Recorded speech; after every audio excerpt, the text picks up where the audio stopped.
This is Advisorpedia's Power Your Advice podcast, and I'm Doug Heikkinen. Today, we welcome to the podcast Alex Casa, who's the founder and CEO of Clients Black Box. Welcome to the podcast, Alex. Thanks for having me, Doug. I've known you for a little while, but for those who don't, why don't you tell us a little bit about yourself and what drove you to start Clients Black Box? Yeah, I think we met at the hydrogen event last year, sometime around this time. Yeah. Cool. So my name is Alex, founder of Clients Black Box. Before starting Clients Black Box, I was essentially offering digital marketing services as an individual freelancer for 6 years. And in 2020, there was a huge demand for digital marketing services. So I found myself at the end of that year with about 50 clients. 3 were financial advisors, 47 weren't. And those 3 financial advisors, they had an incredible return with our strategies, which we still use today. They had a 10x return. And at that point, they were very basic. While the other 47, some had success, some didn't. So I decided to double down on working just with financial advisors. That's why I started Clients Black Box in 2021 with what we had working back then. And now we've developed it so much further and built up more success stories. That's fantastic. You talk a lot about demand generation rather than demand capture. What do you mean by that? And what's that? Why is that distinction important for RIAs? Yeah, it's very important in digital marketing. Demand generation versus demand capture. I can give some examples. Demand generation is you're going after people who don't even know that they need a financial advisor or your specific way of helping them with retirement planning or financial planning versus demand capture. You're going after the convinced, the people who are looking for um, cash flow planning or retirement planning or whatever philosophy you have. Demand capture is important to have set up in your marketing funnel overall so that you're not losing on the people that are easy wins, low hanging fruit, but it's hard to scale. Demand capture, an example of that would be running a Google ad to the keyword financial advisor in XYZ city. That's demand capture, somebody who's looking for a financial advisor. But the amount of people that are looking for a financial advisor versus the amount of people that can use a financial advisor but are not necessarily looking, that's a multiple orders of magnitude larger. So by using a demand generation approach, you're able to scale your marketing further than just using demand capture.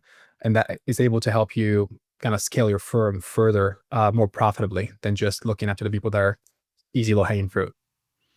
Walk us through the experience of working with Clients Black Box during a client campaign. For those who don't know what it does from first touch to booking a meeting. Yeah. So we're all about demand generation with some demand capture, and that's all about education.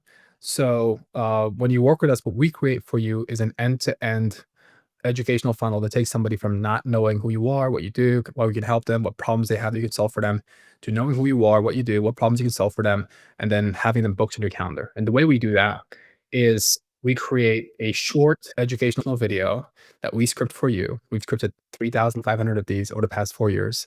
You record it on camera. We edit it for you. That video is shown as a social media ad on Facebook and Instagram primarily. Meta, which is Facebook and Instagram, has been the most reliable platform for us to spend and get appointments up consistently and reliably at scale. We've tried other platforms. Nothing beats Meta so far today as of October 2025. So that is shown as a 90-second video ad.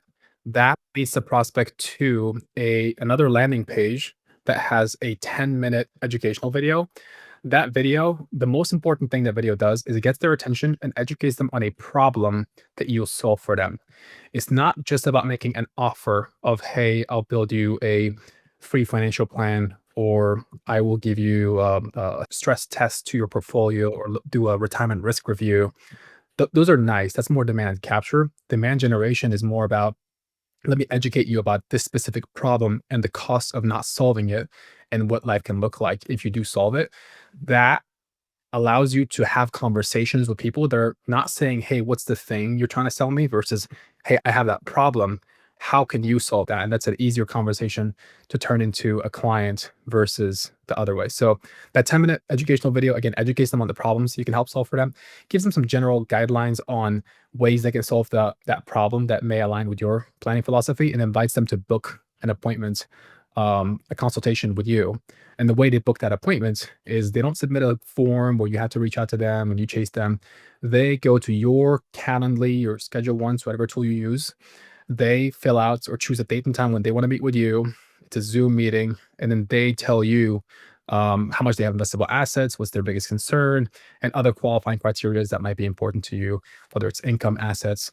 Do they have an advisor? Do they not? And then after that, they go to the last step, which is more of a nurture sequence, trying to prepare them for the meeting to let them know that, hey, for most of our clients, they're fiduciary planners. Hey, we're not going to sell you anything on the call. We're just trying to see if we can help you. And if we can, we'll build a complimentary plan for you. If we can, to point you better in a better direction. So that's the overall experience for a prospect for them from not knowing who you are to book on your calendar. And the good thing about this is you record the videos once and it works for you 24/7. You don't have to be in a seminar presentation every day. You don't have to be telling your story over and over one on one. You record it once, it's captured on video, and it's distributed to thousands, tens of thousands, maybe millions of people that can see that and decide if they want to be part of what you're doing or not. That's fantastic. How do you identify and target affluent pre-retirees before they even realize they need planning? Yeah, that's a great question. So, most people, they're going to use the Facebook targeting mechanisms, which are available to everybody. You can go to Facebook ads and type in financial advisor, retirement plan, and Facebook will allow you to target people that are looking for that. So we do use that for sure. The second way we target is over the past 4 years, we've booked more than 30,000 appointments between pre retirees and financial advisors. We use that list, that database, as a lookalike audience on Facebook. So we're able to create an audience of 1 to 5 million people that look like those people. And that helps us target those people better. So Facebook looks at those 30,000 people, looks at the similarities between them, and finds more people that are outside of that list in the larger audience that are similar to them. That helps us a lot. And the third way, which is a new way, we have intent databases. So this year, Facebook changed a lot. There's the Andromeda update this summer, financial services category, which a lot of people were affected by, which really limited the ways we can target. So we've been able to go and purchase access to databases from large data brokers. And we have a software that allows us to narrow down what we're looking for. So I can go to my software and say, hey, I want to target people who are 40 plus years old, doctors earning more than $250,000 a year. I'm able to do that, build that database, export it directly into Facebook, have it refresh daily, and be able to target those people specifically and lookalikes of that.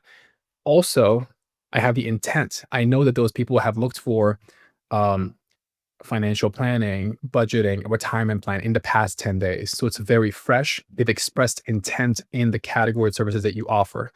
I'm also obviously able to do that with people who are 55 and above, with over $1 million net worth, who have looked for a retirement planner or an annuity or an investment plan in the past 10 days. I'm able to target them specifically with lookalikes to that. So it's Facebook's audiences, it's our database, and it's also purchased intent databases that we're able to sync directly with Facebook and target the right people with the right message. Compliance is always a big concern for financial service marketing for advisors. How do you build marketing campaigns for RIAs that stay inside regulatory boundaries and make them feel comfortable? Yeah, that's a very common question. My response is we can help most RIAs because they have, either their own internal compliance department or an outsourced one. If an advisor currently, if they're with a large broker dealer or like a super large RIA that does not want you to market, that's a little difficult to get things approved by them.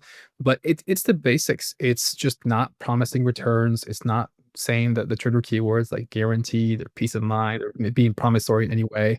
It's being able to educate people without making an offer to buy anything. And the whole message is perceived as an educational video versus a pitch for a security or an investment product or insurance policy, which we don't do. So we've dealt with dozens, maybe at this point over 100 compliance departments, and we're able to get things approved at this point, typically from the first get go, but sometimes with just a couple of minor tweaks with adding disclosures at the end. Yep, everybody's different. What metrics matter most in your business and in your client engagements? Yeah, for our clients, the end metrics they're looking at are What's it cost me to get a client? What's the cost per acquisition? What's the value of that client? Okay. And how much of that value am I capturing the first year versus 10, 20 years? For example, if you're a fee only advisor and you're charging a planning fee, you might charge 5, 10, $15,000 for a planning fee or less that first year. Plus, you have the trail recurring revenue of the AUM plus the sales cycle. How long does it take for me to close a client? The longer it is, the worse it is. The faster it is, the better my payback period is. And for us to lead to those metrics, there are leading indicators like what's my cost per booked meeting? What's my show ratio? How many of those meetings are actually showing up? What's the qualification ratio of the people that are showing up? How many are qualified? How many meetings does it take me to close a prospect? And I'm not sure if I mentioned this, but the average client size, average client value for that first year, those are all important metrics that can allow a financial advisor to determine how a marketing campaign is working for them, how well it is working for them. And all of that can come back to return on investment in a certain period of time. So, am I making more than what I'm spending? Is it profitable? And also, another metric which is more, I guess, harder to measure is scalability. The easy answer for that is can you do 10 times more than what you're doing right now? And how easy would that be, or how hard would it be? For example, if you're using strategies to get clients like messaging via LinkedIn, right? You're going to probably be capped towards the LinkedIn cap, right? I think it's 200 messages a week. If you're using seminars, you probably might be able to do 50% more, maybe twice as many seminars, but it'll be hard for you to do 10 times more seminars as an individual. You have to hire more people, things like that. Versus if you have more like an evergreen funnel that's getting you appointments with a pre-recorded message, that's getting you appointments on a daily basis, you're able to potentially 10 times your spend in a relatively reasonable period of time and 10 times your appointments that are booked on your calendar. So those are the metrics that I would look at when looking at a marketing strategy for my business. What would you say to advisors who still rely on seminars, as you mentioned, webinars, referral networks, or buying leads? What are the limitations or pitfalls of those more traditional approaches? Yeah. Well, I'll first start off with all of those obviously can work for some people. And each advisor has a choice of what kind of business they want to build. So nothing wrong inherently with any of those strategies, but there are limitations. For example, as you mentioned a little bit earlier, with seminars, um, they can be a good ROI for some advisors if they're good presenters and all that. But after doing that for 10, 20 years, it gets a little bit exhausting. So you might want to have other advisors do that for you. And it's a little bit more challenging because if they can present as well, they might have the idea one day that they can do their own thing as well, right? Um, the issue with webinars, and I've spoken to one of the industry's like reporting partners that report on the effectiveness of each marketing strategy. I've asked them at a conference recently, said, "Hey, what's the lowest ROI strategy for financial advisors that you've seen?" And they work with, I'm guessing, between 50 and 100 clients. They said it's webinars. For some reason, they just weren't able to crack that. And it seems like webinars are an effective way of keeping the current people in your pipeline engaged, your current clients, educating. But to turn somebody who doesn't know who you are from just somebody passing by into a client, that doesn't seem to be working as well. The other issue is that you have to wait 2 to 4 weeks from the time that you're spending money till the time that you're having the webinar, so that it's kind of like Schrodinger's cat. Like, is it gonna be alive or dead? Is it gonna work or is it not gonna work? You never know until you actually open the box, until you actually conduct a seminar or webinar. Versus with a strategy that you're able to get feedback daily, the feedback loop is more rapid versus webinars. The feedback loop is super stretched out. So it's more frustrating when you've like spent thousands of dollars for 2 weeks and it's like nobody shows up or nobody books an appointment. With referrals, if we're talking about custodial referrals, this week, Schwab raised their minimum from 500,000 to do 1,000,000. So that's gonna shake up a lot in the industry. And a lot of businesses, especially smaller businesses, they had that in their growth plans that, hey, I'm gonna keep getting more of these referrals and things are gonna be great. So that just reminds everybody that, hey, you need to work on diversifying your ways of getting clients and work on your own organic growth strategies. Client referrals are always great. we love them, easy to close, but they're limited, right? You can't get 10 times more client referrals, right? You should use them while you have them, but it's hard to grow and reach your growth goals that way. Um, and buying leads can be great if you don't want to deal with the compliance, right? You're just like, hey, here's a couple thousand bucks, give me whatever amount of leads, and I'll just figure it out from there. So that can be a great option for a lot of big sectors of the industry. If you can do your own marketing, I look at leads as the sawdust of advertising. The biggest output you get from advertising is the brand recognition that you build, the brand equity that you grow over time. So, let's say you spend $10,000 on ads, you get, I don't know, 200,000 impressions. And from that, let's say you get 30 appointments that are booked on your calendar. That's 30 of 200,000 people, right? So if you're just buying leads, you're just getting the 30, but you're not getting the 200,000 that now know who you are and might do business with you in the future, but just haven't decided to book a meeting or become a lead yet.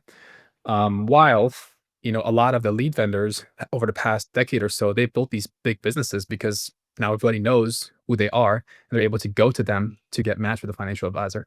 Some of the biggest RIAs in the industry, they buy leads, but they also do their own marketing to build their own brand.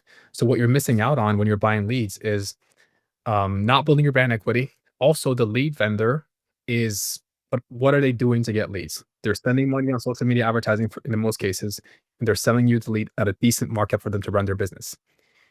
You can do the same thing. You can spend your own money on social media advertising and get your own leads for probably a lesser markup through working with a partner or hiring internally, whatever makes sense for you. So, those are my thoughts on those options you gave right there. Great. What does performance branding mean in your framework, and how do you balance short-term results and longer-term brand equity? Yeah, performance branding is another way to describe what we do. It's the combination of performance marketing, which is another term for direct response marketing, which is I'm going to spend $1 to get a response back, to get a lead or an appointment or $2 or $3 back, right? Or all the above. That's a little bit more aggressive, more direct, like, hey, I want you to do this one thing. Branding often falls on the other side of the spectrum, which is I'm going to spend money not to necessarily get an output immediately, but just for people to know more about who we are, what we do, and how we can help them and what they can experience if they use our brand. For example, you never see an ad from Coca Cola saying, hey, buy this bottle of Coke, right? They're always trying to advertise their brand. That's an example of branding. Versus if you see any of the TV commercials, it's more super direct response. We kind of are in the middle where we don't want to like completely annihilate your brand by saying some crazy stuff, but also we don't want to just spend money just to spend money. We want to get a return while building your brand. So the way we do it is we have these specific targeted messages that we script for you that you present with your face, with your logo, with your brand on social media. And then you have, thousands of people seeing that video, hundreds clicking on it, and then maybe dozens turning into a booked appointment. Now you got the appointments, but you also got the exposure to thousands or tens of thousands of people at the same time. So whether they decided to talk to you now or consider you for later or refer you to their friend, that's the dual benefit approach that you get from using a strategy like ours. That's what we call performance branding. It's not easy to build a business and then execute on that strategy, and you've done both, and you should be very proud. So, how has your business evolved as it's matured? Any interesting learnings? Yeah, no, that's a great question. Well, we've grown our team, and so far, the biggest learning is investing in the right kind of people that will help you grow and stay with you for the long term has been the biggest learning for me personally. Finding the right copywriters, media buyers, video editors, tech integration specialists, project managers, data scientists, uh, and strategists has proven to be pretty expensive. I spend a lot of money on LinkedIn ads, but also an interesting challenge to find the right people to help you execute the right way for a very niche and complicated industry. Like compliance is a little different each firm. The target demographic can be a little bit different for each firm. So finding the right people and keeping them and training them has been the biggest lesson for me so far. Awesome. Where do you see the evolution of demand generation in financial services over the next 5 or so years? And here we go. How does AI fit in? Yeah. So demand generation over the next 5 years and with AI, well, AI is gonna make creating content easier. So now you can download Sora too, if you haven't played with it yet, and just type in a prompt and it can create pretty decent video for you in minutes. So the cost to create content is going to go lower. Number two, Facebook, especially their update this year, the moment you book an appointment with a financial advisor or you're interested in any service, they're going to show you every other ad that is spending enough to get in front of that same person. So the prospect now that you get is more educated about their options. You're not the only person that's talking to them. So if what you're doing is more commoditized, you want to decommoditize it by positioning it differently, which is a strategy that we changed in our copywriting strategy this year to help our clients differentiate themselves when they're talking to their prospects. Um, that's where I'm seeing this year, the biggest updates is Meta is showing your prospects more options so that they make the better best decision for them, right? Um, and AI is going to help you create more content at a lower cost. On our end, AI has helped us target the right people with that intent data that we've recently explored over the past few couple of quarters. That's helped us drop our cost per booked appointment dramatically because now I'm not wasting a lot of my budget on people who are not interested. I'm only showing the ads to the people who are most interested, who meet my demographic criteria, but also have expressed intent by searching on social media or internet about these different keywords. So that's the current update of where I see things going. Great. Alex, thank you so much for being with us. What you built is just fantastic, and every advisor should know about it. Thank you. Thanks, Doug. Thank you for having me. For more information about Clients Black Box, please visit them at clientsblackbox.com. We are on all social media platforms at Advisorpedia. Please give us a follow. For our producer, Tori Miller, and everyone at Advisorpedia, thank you so much for listening.